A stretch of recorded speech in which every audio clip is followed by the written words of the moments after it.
ಇವತ್ತು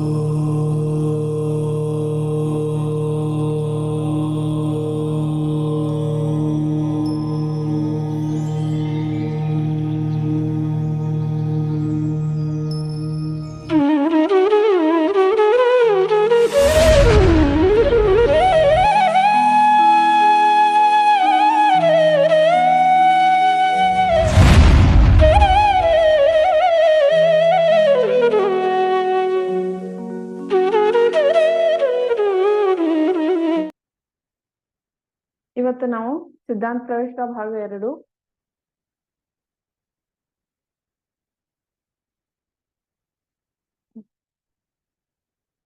ಯಾವುದು ದಶಲಕ್ಷ ಮತ್ತು ಷೋಡಶಕಾರನ ಪರ್ವದ ಬಗ್ಗೆ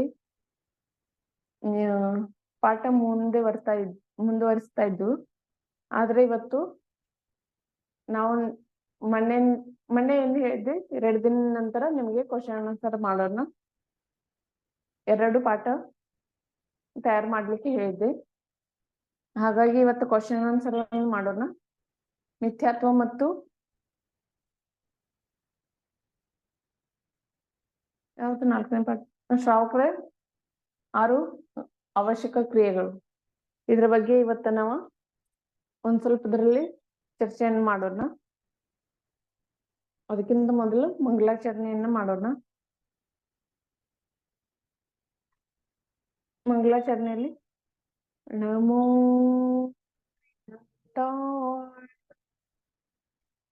ನಮೋ ಸಿದ್ಧಾರ್ಥ ನಮೋ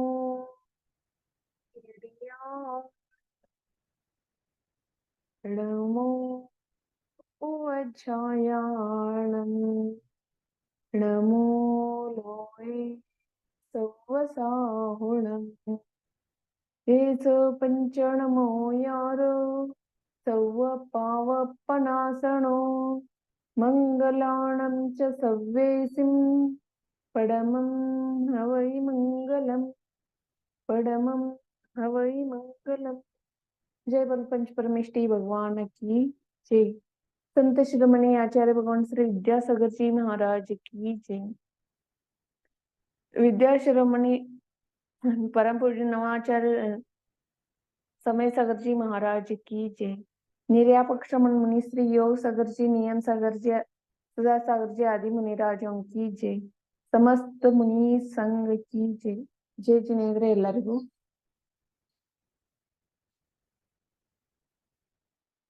ಸಾರಿ, ಇವತ್ತು ನಾನು ವಾಟ್ಸಪ್ ಗ್ರೂಪ್ ನಲ್ಲಿ ಮೆಸೇಜ್ ಹಾಕಿರ್ಲಿಲ್ಲ ಇವತ್ತು ಕ್ಲಾಸ್ ಇದೆ ಅಂತ ಹೇಳಿ.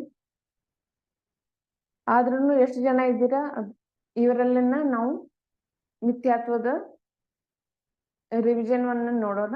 ಮಿಥ್ಯಾತ್ವ ಪಾಠದ ರಿವಿಷನ್ ಮೊದಲು ನೀವು ರೆಡಿ ಆಗಿದ್ದೀರಾ?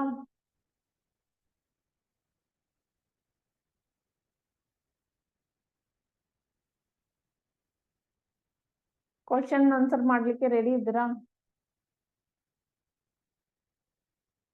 ಯಾರಾದ್ರೂ ಒಬ್ರು ಮ್ಯೂಟ್ ತೆಗೆದು ಹೇಳ್ಬೋದು. ಎಷ್ಟಾಗತ್ತೆ ಅಷ್ಟು ಪ್ರಯತ್ನ ಪಡ್ತೀವಿ. ಆಯ್ತು. ಮೊದಲು ನಾವು ಮಿಥ್ಯಾತ್ವ ಅಂದ್ರೇನು ಅದ್ರ ಬಗ್ಗೆ ತಿಳಿದುಕೊಳ್ಳೋಣ. ಹಾಗಾದ್ರೆ ಯಾರು ಹೇಳ್ತೀರಾ ಮಿಥ್ಯಾತ್ವ ಎಂದರೇನು?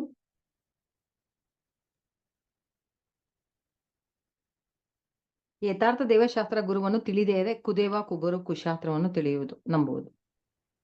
ಇದು ಮಿಥ್ಯಾತ್ವವಾಗಿದೆ. ಅಂದ್ರೆ ಮಿಥ್ಯಾ ದೇವಶಾಸ್ತ್ರ ಗುರುಗಳನ್ನ ನಾವು ಅವ್ರ ಮೇಲೆ ನಂಬಿಕೆ ಇಡೋದು ಮತ್ತು ಅವರ ಶ್ರದ್ಧೆಯನ್ನು ಮಾಡೋದು ಮಿಥ್ಯಾತ್ವವಾಗಿದೆ. ಹಾಗಾದ್ರೆ ಮಿಥ್ಯಾತ್ವದಲ್ಲಿ ಎಷ್ಟು ಭೇದಗಳು? ಮೇನ್ ಆಗಿ ಅಂದ್ರೆ ಮೊದಲು ಎಷ್ಟು ಭೇದಗಳಾಗುತ್ತವೆ? ಮಿಥ್ಯಾತ್ವದಲ್ಲಿ 2 ಭೇದಗಳು, ಒಂದು ಗೃಹೀತ ಮಿಥ್ಯಾತ್ವ, ಒಂದು ಅಗೃಹೀತ ಮಿಥ್ಯಾತ್ವ.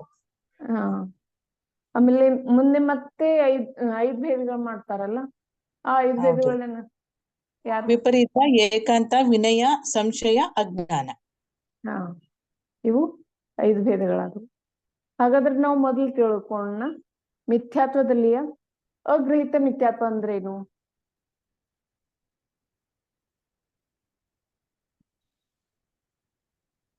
ಅನಾದಿ ಕಾಲದಿಂದಲೇ ಪರರ ಉಪದೇಶವಿಲ್ಲದೆ ಶರೀರವನ್ನೇ ಆತ್ಮನೆಂದು ತಿಳಿಯುವುದು ಅಲ್ಲದೆ ಪುತ್ರ ಧನ ಧಾನ್ಯಾದಿಗಳನ್ನು ತನ್ನದೆಂದು ತಿಳಿಯುವುದು ಅಗೃಹೀತ ಮಿಥ್ಯಾತ್ವವಾಗಿದೆ. ಅಗ್ರಹಿತ ಮಿಥ್ಯಾತ್ವ ಅಂದ್ರೇನು? ನಮಗೆ ಯಾರು ಉಪದೇಶ ಮಾಡಿರೋದಿಲ್ಲ, ಆದ್ರೆ ಅನಾದಿ ಕಾಲದಿಂದ ಅದನ್ನೇ ನಾವು ಶರೀರವನ್ನೇ ಆತ್ಮ ಅಂತ ಹೇಳಿ ತಿಳ್ಕೊಂಡ ಶರೀರ ಮೇಲೆ ಬಹಳ ಮೋಹ ಮಾಡ್ತೇವಲ್ಲ, ಇದು ಗ್ರಹಿತ ಮಿಥ್ಯಾತ್ವವಾಗಿದೆ. ಶರೀರ ಆತ್ಮ ಅಂತೇಳಿ ಶರೀರಕ್ಕೆ ಬೇಕಾದ ಏನೇನ್ ಸಾಮಗ್ರಿಗಳಿದೆ ಎಲ್ಲ ಅವನ್ನ ನಾವೇನ್ ಮಾಡೋದು, ಸಂಗ್ರಹ ಮಾಡಿ ಇಟ್ಕೊಳ್ಳೋದು. ಶರೀರಕ್ಕೆ ಬೇಕಾದಂತ ಸಾಮಗ್ರಿಗಳನ್ನ ನಾವು ಅದಕ್ಕೆ ಏನೇನು ಸೌಂದರ್ಯವರ್ಧಕ ವಸ್ತುಗಳಾಗ್ಲಿ ಅಥವಾ ಶರೀರದ AC ಅಥವಾ ಇವು ಶರೀರಕ್ಕೆ ಬೇಕಾಗುವಂತ ಈಗಾಗಲೇ ಪ್ರಸಾದ ಸಾಮಗ್ರಿಗಳು ಬಂದಿದೆ, ಸೌಂದರ್ಯ ಪ್ರಸಾದ ಸಾಮಗ್ರಿಗಳು ಬಂದಿವೆ. ಅದರ ಜೊತೆಗೆ ನಮಗೆ ಸುಖವಾಗಿರಲು ನಮ್ಗೆ ಏನೇನ್ ಬೇಕಲ್ಲ ಅವೆಲ್ಲ ಸಾಮಗ್ರಿಗಳು ಬಂದಿವೆ. ಆ ಸಾಮಗ್ರಿಗಳನ್ನ ಇಟ್ಕೊಂಡಿಲ್ಲ ಆದ್ರೆ ನಾವೇನ್ ಮಾಡೋದು, ಕರ್ಮ ಧರ್ಮವನ್ನ ಯಾರು ನೋಡಿದರು, ಅವು ಇದಾವೇನ, ಈ ರೀತಿ ವಿಚಾರ ಮಾಡಿಲ್ಲದ್ರ ಶರೀರಕ್ಕಾಗಿ ಹೆಚ್ಚಿನ ಟೈಮ್ ಅನ್ನು ಕೊಡೋದು. ಧನ ಸಂಪಾದನೆಯಲ್ಲಿ ಶರೀರಕ್ಕೆ ಬೇಕಾದ ವಸ್ತುಗಳ ಸಾಮಗ್ರಿಗಳನ್ನ ತಂದು ಕೊಡ್ಲಿಕ್ಕೆ ಧನ ಸಂಪಾದನೆಯನ್ನು ಮಾಡ್ತೀವಿ. ಆದರೆ ಧನ ಸಂಪಾದನೆಗೆ ಮೂಲ ಕಾರ್ಯನ ಯಾವ್ದಿರ್ಬೇಕು? ಯಾವ್ದಂದ್ರೆ, ನಾವು ಎಷ್ಟು ಧನಾರ್ಜಿತ ಮಾಡ್ತೇವಲ್ಲ ಅದರಲ್ಲಿಯೋ ಒಂದು ಭಾಗನಾದ್ರೂ ನಾವು ಧರ್ಮಕ್ಕೆ ಮೀಸಲಾಗಿ ಇಡಬೇಕು. ಆದ್ರೆ ನಾವು ಧರ್ಮಕ್ಕೆ ಮೀಸಲಾಗಿ ಇಡೋದಿಲ್ಲ.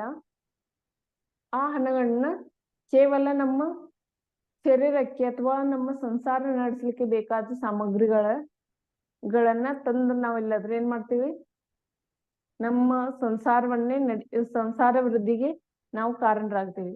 ಆದ್ರೆ ನಮ್ಮಲ್ಲಿ ಧರ್ಮ ಬರ್ಬೇಕಾದ್ರೆ, ಧಾರ್ಮಿಕ ವೃತ್ತಿ ಹೆಚ್ಚಾಗ್ಬೇಕಾದ್ರೆ ನಾವೇನ್ ಮಾಡ್ಬೇಕಾಗತ್ತೆ, ಈ ಸಂಸಾರದಿಂದ ಮುಕ್ತ ಆಗಿ ಸಂಸಾರದಿಂದ ದೂರ ಆಗಿಲ್ಲದ್ರೆ ನಾವು ಧರ್ಮದ ಬಗ್ಗೆನೂ ಒಂದ್ ಸ್ವಲ್ಪ ನೋಡ್ಬೇಕಾಗತ್ತೆ. ಯಾಕಂದ್ರೆ ಇವತ್ತು ಯಾವ್ದು ಜೀವ ಇರತ್ತೆ ಅದು ಮರನೇ ದಿವಸ ಇರ್ತದೆ ಅನ್ನೋದು ಇನ್ನೊಂದು ಕ್ಷಣದಲ್ಲಿ ಇರತ್ತೆ ಅಂತ ಹೇಳಿ ಹೇಳಕ್ಕೆ ಆಗೋದಿಲ್ಲ. ಅದಕ್ಕಾಗಿ ನಮ್ಗೆ ಎಷ್ಟಾಗ್ತದಲ್ಲ ಅಷ್ಟು ನಾವು ಧಾರ್ಮಿಕ ಕ್ರಿಯೆಯಲ್ಲಿ ನಮ್ಮ ಸಮಯವನ್ನ ವ್ಯಯ ಮಾಡ್ಬೇಕಾಗತ್ತೆ. ಅದೇ ರೀತಿ ನಾವು ಇನ್ನ ಮುಂದೆ ಗ್ರಹಿತ ಮಿಥ್ಯಾತ್ವ ಅಂದ್ರೆ ಏನು ಅಂತ ಹೇಳಿ ನಾವು ತಿಳಿದುಕೊಳ್ಳೋಣ. ಗ್ರಹಿತ ಮಿಥ್ಯಾತ್ವ ಅಂದ್ರೆ ಏನು?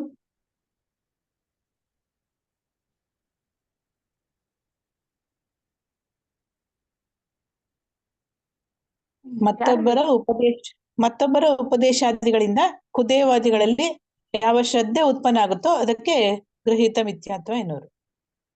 ಗ್ರಹಿತ ಮಿಥ್ಯಾತ್ವ ಅಂದ್ರೆ ಮತ್ತೊಬ್ಬರ ಉಪದೇಶದಿಂದ, ಮೊದ್ಲೇನ್ ಹೇಳಿದ್ರು, ಅಗ್ರಹಿತ ಮಿಥ್ಯಾತ್ವದಲ್ಲಿ ಪರರ ಉಪದೇಶವಿಲ್ಲದೆ, ಇಲ್ಲಿ ಗ್ರಹಿತ ಮಿಥ್ಯಾತ್ವದಲ್ಲಿ ಪರರ ಉಪದೇಶದಿಂದ.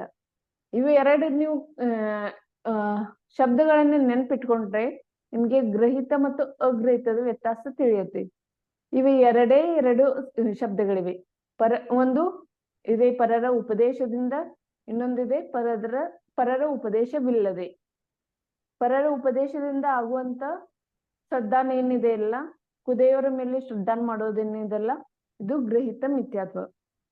ಮತ್ತು ಅಗ್ರಹಿತ ಮಿಥ್ಯಾತ್ವ ಅಂತ ಹೇಳಿ ಯಾವ್ದಕ್ಕಂದ್ರು, ಯಾರು ಪರರ ಉಪದೇಶವಿಲ್ಲದೆ ನಮಗಿಲ್ಲದ್ರೆ ಏನ್ ಮಾಡ್ತೇವೆ, ಮೊದ್ಲಿಂದನೇ ನಮಗ ಆತ್ಮ ಸಂಸ್ಕಾರ ಇರತ್ತೆ. ಆ ಸಂಸ್ಕಾರದಿಂದ ನಾವು ಮಿಥ್ಯಾತ್ವವನ್ನು ಗ್ರಹಣ ಮಾಡ್ತೇವೆ. ಇದೇ ಅಗ್ರಹಿತ ಮಿಥ್ಯಾತ್ವ. ಇನ್ನು ಮಿಥ್ಯಾತ್ವದಲ್ಲಿ ಮತ್ತೆ 5 ಭೇದಗಳನ್ನಾಗಿ ನಾವು ಮಾಡ್ತೀವಿ. ಆ 5 ಭೇದಗಳು ಯಾವ್ಯಾವು? ಯಾವಂದ್ರೆ ವಿಪರೀತ, ಏಕಾಂತ, ಅಜ್ಞಾನ, ಸಂಶಯ ಮತ್ತು ವಿನಯ ಮಿಥ್ಯಾತ್ವ ಅಂತ ಹೇಳಿ ಹೀಗೆ 5 ಭೇದಗಳನ್ನ ಮಾಡ್ತೀವಿ. ಹಾಗಾದ್ರೆ ಮೊದಲು ನಾವು ತಿಳಿದುಕೊಳ್ಳೋಣ, ಅಜ್ಞಾನ ಮಿಥ್ಯಾತ್ವ ಎಂದರೇನು? ಅಜ್ಞಾನ ಮಿಥ್ಯಾತ್ವ ಯಾವ್ದಕ್ಕಂತಾರೆ?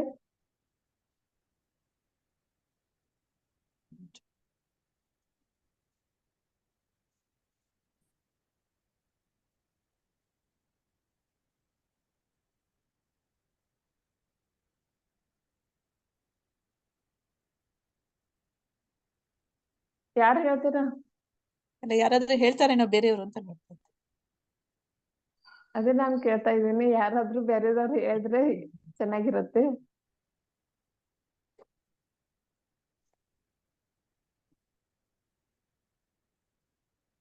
ಮಾಲಿನಿ ಪದ್ಮನಾಭ ಅಂತ ಹೇಳಿ ಅದಾರ, ಅವರು ಹೇಳ್ಬೋದು. ಶೈಲಜಾ, ಶೀಲಾ, ಪದ್ಮಪ್ರಭಾ, ಸುಮಾ ಅವ್ರು ಜೀವಾದಿ ಪದಾರ್ಥಗಳನ್ನು ತಿಳಿದುಕೊಳ್ಳಲು ಪ್ರಯತ್ನಿಸಿರುವುದೇ ಅಜ್ಞಾನ ಮಿಥ್ಯಾತ್ವವಾಗಿದೆ. ಜೀವಾದಿ ಪದಾರ್ಥಗಳನ್ನು ತಿಳಿದುಕೊಳ್ಳಲು ಪ್ರಯತ್ನಿಸದಿರುವುದೇ ಅಜ್ಞಾನ ಮಿಥ್ಯಾತ್ವವಾಗಿದೆ. ಅಂದ್ರೆ ಜೀವಾದಿ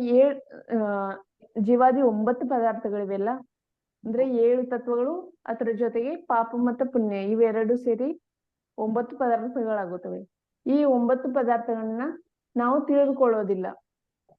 ಕೇವಲ ಏನ್ ಮಾಡ್ತೀವಿ, ಅವು ಇದಾವಲ್ಲ, ಯಾರು ನೋಡಿದಾರೆ? ಕರ್ಮ ಮತ್ತು ಪಾಪ ಪುಣ್ಯದ ಮೇಲೆ ಯಾರಿಗೂ ಎಷ್ಟೊಂದು ಜನಕ್ಕೆ ವಿಶ್ವಾಸವೇ ಇಲ್ಲ. ಅವ್ರಂತಾರೆ, ನಾವು ಎಲ್ಲಿ ನೋಡಿದೀವಿ, ಏನ್ ಮಾಡಿದೀವಿ, ನಮ್ಗೆ ಕರ್ಮದ ಮೇಲೆ ಅದಕ್ಕಾಗಿ ಕರ್ಮದ ಮೇಲೆ ವಿಶ್ವಾಸವನ್ನು ಇಡದೇ ಇರೋದಕ್ಕ ಇವು 9 ಪದಾರ್ಥಗಳನ್ನ ತಿಳಿದುಕೊಳ್ಳಲು ಪ್ರಯತ್ನ ಮಾಡದೇ ಇರೋದು ಇದು ಅಜ್ಞಾನ ಮಿಥ್ಯಾತ್ವವಾಗಿದೆ. ನಾವು ಎಲ್ಲಿಯವರೆಗೆ ಆಧ್ಯಾತ್ಮ ಜ್ಞಾನವನ್ನ ನಾವು ತೆಗೆದುಕೊಂಡು ನಮ್ಮ ಮಕ್ಕಳಿಗೂ ಎಲ್ಲಿಯವರೆಗೆ ಕಲಿಸೋದಿಲ್ಲ, ಅಲ್ಲಿಯವರೆಗೆ ನಮಗೆ ಹೀಗೆ ಆಗತ್ತೆ. ಕರ್ಮ ಮೇಲೆ ಶ್ರದ್ಧಾನ ಮಾತ್ರ ನಮಗೆ ಉಳಿಯೋದಿಲ್ಲ. ಅದಕ್ಕಾಗಿ ನಮ್ಮ ಮಕ್ಕಳನ್ನು ಮಿಥ್ಯಾತ್ವದಿಂದ ಉಳಿಸಬೇಕಾದ್ರೆ ಅವ್ರಿಗೆ ಆಧ್ಯಾತ್ಮಿಕ ಎಷ್ಟು ನೀವು ಪ್ರವಚನಗಳನ್ನ ಹೇಳ್ತೀರಾ, ಅಥವಾ ಆಧ್ಯಾತ್ಮಿಕ ಶಿಕ್ಷಣವನ್ನ ಅವ್ರಿಗೆ ಎಷ್ಟರ ಮಟ್ಟಿಗೆ ನೀವು ಕೊಡ್ತೀರಲ್ಲ, ಅಲ್ಲಿಯವರೆಗೆ ನೀವು ಮಕ್ಕಳನ್ನ ಈ ಮಿಥ್ಯಾತ್ವ ಎಂಬ ಸಂಸಾರದಿಂದ ಅವ್ರನ್ನ ಪಾರ ಮಾಡ್ತೀರಾ ಅಂತ ಹೇಳಿ ಇದು ಕೂಡ ನಮ್ಗನ್ಸತ್ತೆ. ಮುಂದೆ ನಾವು ನಮ್ಮ ಮಕ್ಕಳನ್ನ ಈ ಮಿಥ್ಯಾತ್ವದಿಂದ ಪಾರ ಮಾಡಲು ಇದು ಒಂದು ಸುಮಾರ್ಗವಿದೆ. ಅದಕ್ಕಾಗಿ ಪಾಠಶಾಲೆಯಲ್ಲಿ ನೀವು ಪಾಠಶಾಲೆಯನ್ನು ಕಲ್ತಿಲ್ಲ ಅಂದ್ರೂ ಈಗಾಗಲೇ ಈ ಸಿದ್ಧಾಂತ ಪ್ರವೇಶಿಕ ಭಾಗ 1, 2, 3 ಇದರಲ್ಲಿ ಏನಿದೆ, ಇದರಲ್ಲಿ ಮಕ್ಕಳಿಗೆ ಕೊಡ್ಬೇಕಾದಂತ ಶಿಕ್ಷಣ ಇದೆ. ಈ ಶಿಕ್ಷಣವನ್ನು ನಾವು ಕಲಿತಾ ಇದ್ದೇವೆ ಅಂದ್ಮೇಲೆ ಈ ಶಿಕ್ಷಣವನ್ನು ನಮ್ಮ ಮಕ್ಕಳಿಗೂ ಸಹ ಕಲಿಸ್ಬೇಕು. ಮಕ್ಕಳಿಗೆ ಕಲಿಸಿ, ಇಲ್ಲಾದ್ರೆ ಮೊಮ್ಮಕ್ಕಳಿಗೆ ಯಾರ್ಯಾರಿಗೂ ಮಕ್ಕಳು ಬಂದಿರ್ಬೋದು, ಆ ಮೊಮ್ಮಕ್ಕಳಿಗೆ ಆದ್ರೂ ಕಲಿಸಲು ಪ್ರಯತ್ನ ಮಾಡಿ. ಮನೆಯಲ್ಲಿ ಸ್ವಲ್ಪ ಸ್ವಲ್ಪ ಚರ್ಚೆಯನ್ನು ಮಾಡ್ತಾ ಇರಿ, ಅಂದ್ರೆ ಮಕ್ಕಳು ಮೊಮ್ಮಕ್ಕಳು ಎಲ್ಲರೂ ಕೂಡ ತತ್ವದ ಮೇಲೆ ಅವ್ರಿಗೂ ಶ್ರದ್ಧಾನ ಉತ್ಪನ್ನವಾಗ್ಲಿಕ್ಕೆ ಶುರು ಆಗತ್ತೆ. ಹಾಗಾಗಿ ನಮ್ಮ ಮಕ್ಕಳನ್ನ ನಾವು ಈ ಸಂಸಾರ ಸಮುದ್ರದಿಂದ ಪಾರ್ ಮಾಡಲು ನಾವು ಸಹಾಯಕರಾಗ್ತೀವಿ. ಇನ್ನು ಮುಂದೆ ವಿನಯ ಮಿಥ್ಯಾತ್ವ.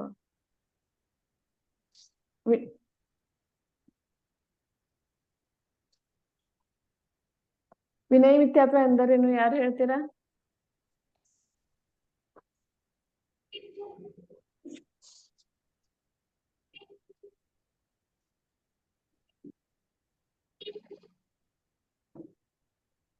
ವಿನಯ ಮಿಥ್ಯಾತ್ವದಲ್ಲಿ ಆತರ ಅನುಸಾರ ಇರೋದ್ರಿಂದ ನೀವು ಯಾರಾದ್ರೂ ಹೇಳ್ಬೋದು. ವಿನಯ ಅಂದರೇನು? ಗೌರವ ತೋರಿಸೋದು, ಭಕ್ತಿ ತೋರಿಸೋದು. ಹೌದು, ಗೌರವ ತೋರಿಸೋದು, ನಿಜವಾದ ಭಕ್ತಿ ತೋರಿಸೋದು. ದೇವಶಾಸ್ತ್ರಗಳನ್ನ ಮತ್ತು ಮಿಥ್ಯಾ ದೇವಶಾಸ್ತ್ರ ಗುರು ಎಲ್ರು ಸಮಾನ ಅಂತ ತಿಳ್ಕೊಳ್ಳೋದೇ ವಿನಯ ಮಿಥ್ಯಾತ್ವ. ಎಲ್ರನ್ನು ಸಮಾನ ಅಂತ ಹೇಳಿ ತಿಳ್ಕೋದು ಇದು ವಿನಯ ಮಿಥ್ಯಾತ್ವವಾಗಿದೆ. ಹಾಗಾಗಿ ನಾವು ಎಷ್ಟು ಆಗುತ್ತೆ ಅಲ್ಲ ಅಷ್ಟು ವಿನಯವನ್ನ ಮಾಡ್ಬೇಕು. ಆದ್ರೆ ಈ ಕಡೆ ಅಂದ್ರೆ ಸಮ್ಯಕ್ತ್ವ ಮತ್ತು ಮಿಥ್ಯಾತ್ವದ ಮೇಲೆ ಎರಡೂದ್ರ ಮೇಲೆ ನಾವು ವಿನಯವನ್ನ ಎರಡು ಸಮಾನ ಅಂತ ಹೇಳಿ ವಿನಯ ಮಾಡಬಾರ್ದು. ಕೇವಲ ವಿನಯವನ್ನ ಮಾಡಬೇಕು. ಗುರು ಹಿರಿಯರು ಗುರು ಹಿರಿಯರಲ್ಲಿ, ಮುನಿಗಳಲ್ಲಿ, ಈ ಶ್ರಾವಕರ ಕೋಟೆಯಲ್ಲಿ ಯಾರು ಬರ್ತಾರಲ್ಲ, 4ನೇ ಗುಣಸ್ಥಾನದಿಂದ ಮೇಲೆ ಗುಣಸ್ಥಾನದವ್ರು ಯಾರು ಬರ್ತಾರಲ್ಲ, ಅವರಲ್ಲಿ ವಿನಯವನ್ನ ಮಾಡಬೇಕು. ಆದ್ರೆ ವಿನಯ ಮಿಥ್ಯಾತ್ವದಲ್ಲಿ ನಿಜವಾದ ದೇವಶಾಸ್ತ್ರ ಗುರು ಮತ್ತು ಮಿಥ್ಯಾ ದೇವಶಾಸ್ತ್ರ ಗುರು ಈ ಇಬ್ಬರನ್ನು ನಾವು ಸಮಾನ ಎಂದು ತಿಳಿಯಬಾರದು ಅಂತೇಳಿ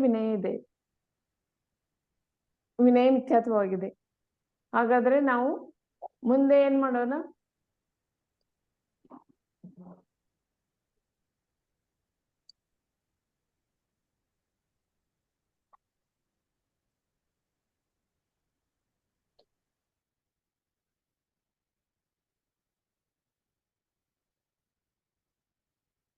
ನಿಮ್ಮ ವಿಡಿಯೋವನ್ನ ನೀವು ಇದ್ ಮಾಡಿ.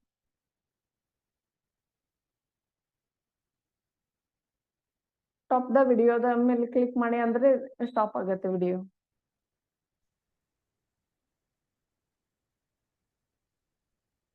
ಇವ್ರು ಯಾರು?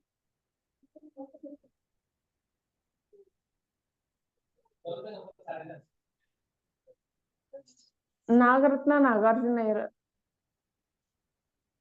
Stop the video. ಹಾ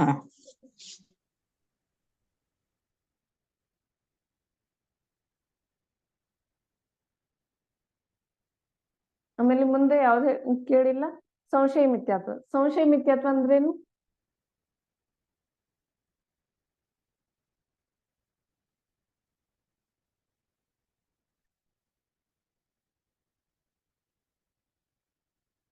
ಆ ಶಬ್ದದಲ್ಲಿಯೇ ಅದರ ಆನ್ಸರ್ ಇದೆ.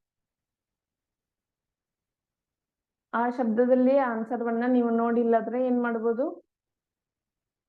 ಆನ್ಸರ್ವನ್ನ ಇಲ್ಲಿ ನೀವು ಕ್ವಶನ್ ಆನ್ಸರ್ದಲ್ಲಿ ಕೊಡಬಹುದಾಗಿದೆ. ಇಲ್ಲಾದ್ರೆ ನಿಮ್ಮ ಹತ್ರ ಆನ್ಸರ್ ಸೀಟ್ ಇದ್ರೆ ಅದನ್ನು ತೆಗೆದು ನೋಡಿ ಹೇಳ್ಬಹುದು.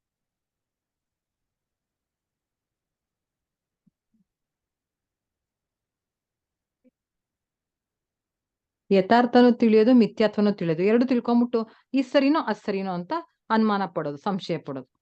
ಹಾ, ಅದು ಸರಿ ಯಥಾರ್ಥವನ್ನು- ಅನ್ಸುತ್ತೆ. ಯಥಾರ್ಥ ತಿಳ್ಕೊಂಬಿಟ್ಟು ಅದಕ್ಕೆ ಅಯ್ಯೋ ಕರೆಕ್ಟ್ ಆಗಿದ್ದೀನಿ ನಾನು ಅನ್ಕೊಳ್ಳೋದು. ಮಿಥ್ಯಾತ್ವಕ್ಕೆ ಬಂದಾಗ ಮಿಥ್ಯಾತ್ವನು ಅಯ್ಯೋ ಇದು ತಪ್ಪೇ ಮಾಡ್ಕೊಂಡು ಹೋಗೋದು, ಮಿಥ್ಯಾತ್ವ ಮಾಡ್ಕೊಳ್ಳೋದು. ಆಮೇಲೆ ಹ್ಮ್. ಮತ್ತೆ ಯಥಾರ್ಥ ಸರಿ ಅನ್ಕೊಳ್ಳೋದು. ಎರಡನ್ನೂ ಸಮ ತಿಳ್ಕೊಳ್ಳೋದು, ಅದು ಸಂಶಯ. ಹಾ, ಅಂದ್ರೆ ಅದ್ರ ಮೇಲೂ ಇದ್ರಲ್ಲಿ ಸಮಾನ ಅಂತ ಹೇಳಿ ತಿಳ್ಕೋದಿಲ್ಲ. ಅದ್ರ ಮೇಲೂ ಸಂಶಯ ಪಡೋದು, ಇದ್ರ ಮೇಲೂ ಸಂಶಯ ಪಡೋದು. ಅಂದ್ರೆ ನಿಜವಾದ ದೇವಶಾಸ್ತ್ರಗಳು ಗುರು ಅದಾರೋ ಅಥವಾ ಇಲ್ಲೋ ಯಾರಿಗೊತ್ತು? ಪಾಪ ಪುಣ್ಯ ಕರ್ಮಗಳು ಇವೆ ಅಥವಾ ಇಲ್ಲ ಯಾರಿಗೊತ್ತು? ಈ ರೀತಿನೂ ವಿಚಾರ ಮಾಡ್ತಾರೆ. ಇನ್ನು ಮಿಥ್ಯಾ ದೇವಶಾಸ್ತ್ರ ಗುರು ಅವ್ರ ಮೇಲೂ ಏನ್ ಮಾಡೋದು? ಇವರು ನಮ್ಗೆ ಎಲ್ಲ ಭೋಗೋಪಭೋಗವನ್ನು ಕೊಡ್ತಾರೆ, ಆದ್ರೆ ಕೊಡ್ತಾರೋ ಅಥವಾ ಇಲ್ಲೋ ಯಾರಿಗೊತ್ತು? ಅಂದ್ರೆ ಅವ್ರ ಮೇಲೂ ಕೂಡ ಸಂಶಯ ಮಾಡೋದು, ಇದು ಸಂಶಯ ಮಿಥ್ಯಾತ್ವ. ಇದು ಅಂದ್ರೆ ಯಥಾರ್ಥ ಮೇಲೆಯೂ ವಿಶ್ವಾಸ ಇಡದೇ ಇರೋದು, ಆಮೇಲೆ ಅಯಥಾರ್ಥ ಮೇಲೆಯೂ ವಿಶ್ವಾಸ ಇಡದೇ ಇರೋದು, ಇದು ಸಂಶಯ ಮಿಥ್ಯಾತ್ವ. ಸಂಶಯ ಅಂತ ಹೇಳಿ ಹೇಳ್ತಾನೆ ಇದೆ ಅದು. ನಾನು ಸಂಶಯ ಅಂದ್ರೆ ಇದ್ರ ಮೇಲೆಯೂ ನಾನು ವಿಶ್ವಾಸ ಇಡ್ತಿಲ್ಲ, ಇದ್ರ ಮೇಲೆಯೂ ಕೂಡ ವಿಶ್ವಾಸ ಇಡ್ತಾ ಇಲ್ಲ ಅಂತ ಹೇಳಿ. ಎಲ್ಲಿ ವಿಶ್ವಾಸ ಇರೋದಿಲ್ಲ ಅಲ್ಲಿ ಸಂಶಯ ಇದ್ದೇ ಇರುತ್ತೆ. ಆಮೇಲೆ ಮುಂದೆ ಏಕಾಂತ ಮಿಥ್ಯಾತ್ವ. ಇದು ಏಕಾಂತ ಮಿಥ್ಯಾತ್ವ ಅಂದ್ರೇನು?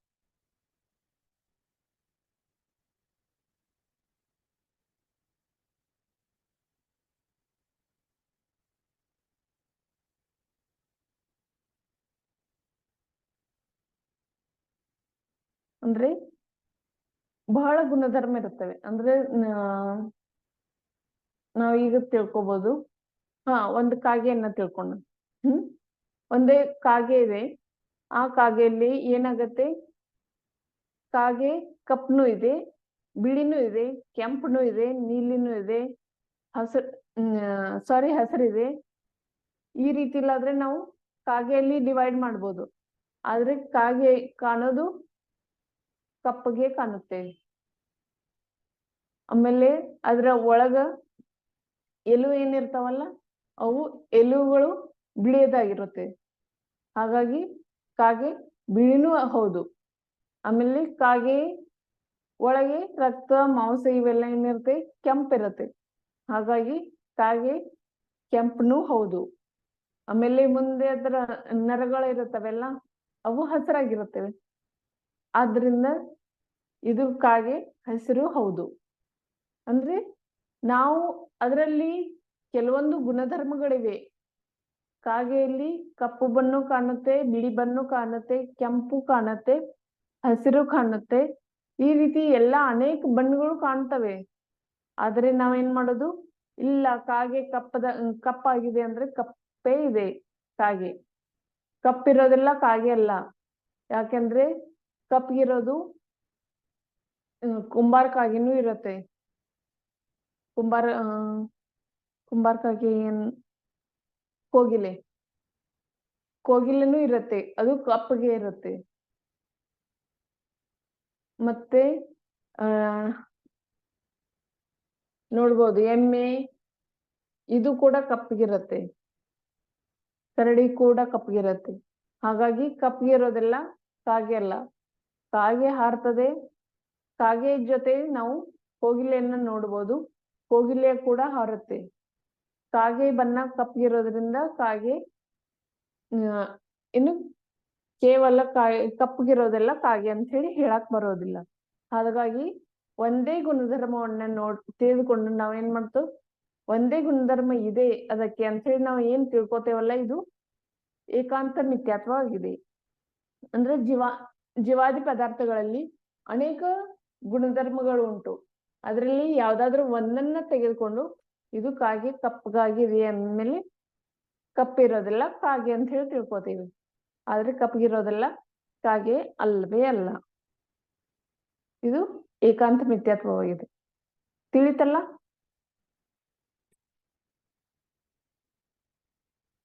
ಇನ್ನು ವಿಪರೀತ ಮಿಥ್ಯಾತ್ವ. ವಿಪರೀತ ಮಿಥ್ಯಾತ್ವ ಯಾವ್ದಕ್ಕಂತ ಹೇಳ್ತಾರೆ? ಅಧರ್ಮವನ್ನು ಧರ್ಮವೆಂದು ತಿಳಿಯುವುದು. ಅಧರ್ಮವನ್ನ ಧರ್ಮವೆಂದು ತಿಳಿಯೋದು ವಿಪರೀತ ಇದು ವಿಪರೀತ ಮಿಥ್ಯಾತ್ವವಾಗಿದೆ. ಯಾವ್ದು ಅಧರ್ಮ ಇದೆಯಲ್ಲ ಅದನ್ನೇ ಧರ್ಮ ಅಂತ ಹೇಳಿ ನಾವು ಏನ್ ತಿಳಿದುಕೊಳ್ತೇವಲ್ಲ, ಇದು ವಿಪರೀತ ಮಿಥ್ಯಾತ್ವವಾಗಿದೆ. ಇನ್ನ ಮಿಥ್ಯಾತ್ವದ ದುಷ್ಪರಿಣಾಮ ಸಲುವಾಗಿ ಒಂದು ಕಥೆಯನ್ನು ಹೇಳಿದ್ರು. ಆ ಕಥೆ ಯಾರಾದ್ರೂ ಹೇಳ್ತೀರಾ ಸಂಕ್ಷಿಪ್ತವಾಗಿ?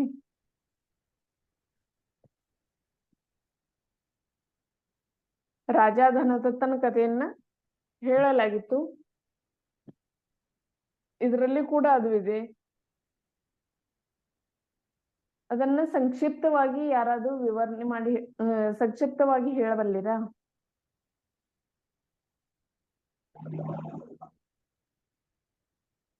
ಯಾರ್ ಕತೆ? ರಾಜ ಧನದತ್ತ ಮಿಥ್ಯಾತ್ವದ ದುಷ್ಪರಿಣಾಮದ ಬಗ್ಗೆ ಕಥೆಯನ್ನ ಹೇಳಲಾಗಿತ್ತು.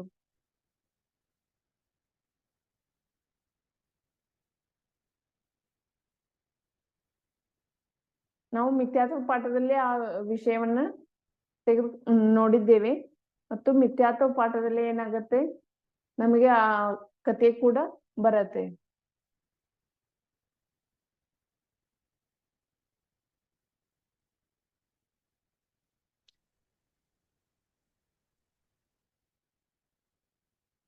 ರಾಜ ಧನದತ್ತಿದ್ದು ಅವನಿಗೆ ಇಲ್ಲದ್ರೆ ಒಬ್ಬ ಮಂತ್ರಿ ಇದ್ದ, ಅವನ ಹೆಸರು ಶ್ರೀವಂದಕ. ಶ್ರೀವಂದಕ ಏನು ಹಾ ಅವರು ಬೌದ್ಧ ಧರ್ಮ ಅನುಯಾಯಿಯಾಗಿರ್ತಾರೆ. ಹಾ ಅವ್ರಿಬ್ರು ಚಾವಣಿ ಮೇಲೆ ಕೂತ್ಕೊಂಡು ರಾಜನು ಮಂತ್ರಿ ಮಾತಾಡ್ತಾ ಇರ್ಬೇಕಾದ್ರೆ ಇಬ್ರು ಚಾರಣ ಮುನಿಗಳು ಬರ್ತಾರೆ. ಹಾ ಚಾರಣ ಮುನಿಗಳನ್ನ ರಾಜ ಕರ್ಕೊಂಡು ಹೋಗ್ಬಿಟ್ಟು ಮಾತಾಡ್ತಾರೆ. ಹಾ ಆಮೇಲೆ ಅವ ಮಂತ್ರಿಗೆ ಅವ್ರ ಅವ್ರ ಹತ್ರ ಮುನಿಗಳ ಹತ್ರ ಚಾರಣ ಮುನಿಗಳನ್ನ ಉಪದೇಶ ಕೇಳ್ಬಿಟ್ಟು ಅವರು ಋತಿಕರಾಗ್ತಾರೆ. ಆಮೇಲೆ ಬೌದ್ಧ ಅನುಯಾಯಿ ಅವ್ರನ್ನ ಕರೆಯೋದಕ್ಕೆ ಕಳಿಸಿದಾಗ ಶ್ರೀವಂದಕ ಹೋಗೋದಿಲ್ಲ. ಶ್ರೀವಂದಕ ಮತ್ತೆ ಬೌದ್ಧ ಅನುಯಾಯಿನೇ ಪಾಲನೆ ಮಾಡ್ತಾರೆ. ರಾಜ ಮಾರನೇ ದಿವಸ ಬಂದಾಗ ಕೇಳ್ತಾರೆ, ಅವ್ರು ಹೇಳಿದ್ದೆಲ್ಲ ಚಾರಣ ಮುನಿಗಳು ಹೇಳಿದ್ದೆಲ್ಲ ಹೇಳು ಅಂತ. ಆಗ ಒಪ್ಪೋದಿಲ್ಲ ಶ್ರೀವಂದಕ. ಅವ್ರು ಹೇಳಿದ್ದನ್ನ ಏನು ನಾನ್ ನೋಡೇ ಇಲ್ಲ, ಏನು ಕೇಳೇ ಇಲ್ಲ ಅಂತ ಹೇಳ್ತಾರೆ. ಆಗ ಅವ್ರ ಕಣ್ಣು ಹೊರಟೋಗ್ಬಿಡುತ್ತೆ. ಇದರಿಂದ ನಾವು ಏನ್ ತಿಳಿದುಕೊಳ್ಬೋದು? ಅವ್ರು ಹೇಳಿದ್ದನ್ನೇ ನಾವು ಜೈನ ಧರ್ಮವನ್ನೇ ಪಾಲನೆ ಮಾಡ್ಬೇಕು ಅಂತ ಹೇಳಿ. ಹಾಗಾಗಿ ನಾವು ಜೈನ ಧರ್ಮದಲ್ಲಿ ನಾವು ಅಂದ್ರೆ ಯಾವ್ದು ಸತ್ಯ ಇರುತ್ತೆ ಅಲ್ಲ, ಆ ಸತ್ಯವನ್ನ ಹೇಳಿದ್ರೆ ಮಾತ್ರ ನಮಗೆ ಏನಾಗುತ್ತೆ, ಈಗಾಗಲೇ ಏನಾಗ್ತಿತ್ತು, ಮೊದಲ ದೇವತೆಗಳು ಬಂದು ಜೈನ ಧರ್ಮಕ್ಕೆ ಅಥವಾ ಯಾರಾದ್ರೂ ಸತ್ಯವಂತರ ಮೇಲೆ ಮೊದಲು ಇಷ್ಟೊಂದು ಪುಣ್ಯ ಇತ್ತಲ್ಲ, ಸತ್ಯವಂತರು ಇದ್ರು, ಸತ್ಯವಂತರು, ಶೀಲವಂತರು, ಈ 5 ಗುಣಗಳೇನಿರ್ತಾವಲ್ಲ, ಅಹಿಂಸೆ, ಸತ್ಯ, ಆಮೇಲೆ ಅಚೌರ್ಯ, ಬ್ರಹ್ಮಚರ್ಯ ಮತ್ತು ಅಪರಿಗ್ರಹ, ಈ 5 ವ್ರತಗಳಲ್ಲಿ ಯಾರು ತಲ್ಲೀನರಾಗ್ತಿದ್ರು ಅವ್ರಿಗಿಲ್ಲದ್ರೆ ಯಾವ್ದಾದ್ರು ಅಂದ್ರೆ ಈ 5 ವ್ರತಗಳನ್ನ ಯಾರು ಪಾಲನೆ ಮಾಡ್ತಿದ್ರು, ನಿಜವಾಗ್ಲೂ ಯಾರು ಶ್ರದ್ಧೆಯಿಂದ ಪಾಲನೆ ಮಾಡ್ತಿದ್ರಲ್ಲ ಅವರಿಗೆ ಯಾವಾಗಾದ್ರೂ ಉಪಸರ್ಗ ಬಂದ್ರೆ ಆ ಉಪಸರ್ಗವನ್ನ ದೂರ ಮಾಡ್ಬೇಕಾದ್ರೆ ದೇವತೆಗಳು ಬಂದು ಸಹಾಯ ಕೂಡ ಮಾಡ್ತಿದ್ರು. ಆದ್ರೆ ಈಗ ಅಷ್ಟೊಂದು ಪುಣ್ಯದ ಫಲ, ಪುಣ್ಯ ನಮ್ಮ ಹತ್ರ ಇರದೇ ಇರೋದ್ರಿಂದ ಈಗಾಗ್ಲೇ ದೇವತೆಗಳು ಬಂದು ಸಹಾಯ ಮಾಡ್ತಿಲ್ಲ. ಆದ್ರೂ ನಾವು ಏನ್ ಮಾಡ್ಬೇಕು, ಯಾವಾಗ್ಲೂ ಸತ್ಯವನ್ನೇ ಮಾತನಾಡ್ಬೇಕು. ಸತ್ಯ, ಅಹಿಂಸೆ, ಅಚೌರ್ಯ ಮತ್ತು ಬ್ರಹ್ಮಚರ್ಯ, ಅಪರಿಗ್ರಹ ಪ್ರಮಾಣವನ್ನೇ ಎಷ್ಟಾಗ್ತದ ಅಷ್ಟ ನಾವು ಮಾಡ್ತಾ ಇರ್ಬೇಕು. ಅಂದ್ರೆ ಈಗ ಬರೋದಿಲ್ಲ ಅಂತ ಹೇಳಿಲ್ಲ, ದೇವತೆಗಳು ಬಂದ್ರೂ ಬರ್ಬೋದು, ಆದ್ರೆ ನಾವು ಅಷ್ಟೊಂದು ಪುಣ್ಯವನ್ನ ಗಳಿಸ್ತಾ ಇಲ್ಲ. ಅಷ್ಟು ಪುಣ್ಯವನ್ನ ಗಳಿಸಿ ಅಷ್ಟೊಂದು ಶ್ರದ್ಧೆಯನ್ನು ನಾವು ಈ ವ್ರತಗಳ ಮೇಲೆ ಇಟ್ರೆ ನಮಗೆ ದೇವತೆಗಳು ಬಂದು ಸಹಾಯ ಮಾಡೋದ್ರಲ್ಲಿ ಯಾವ ಸಂದೇಹವೂ ಇಲ್ಲ. ಅದಕ್ಕಾಗಿ ನಿಮ್ಮಿಂದ ಎಷ್ಟಾಗುತ್ತೆ ಅಲ್ಲ ಅಷ್ಟನ್ನ ನೀವು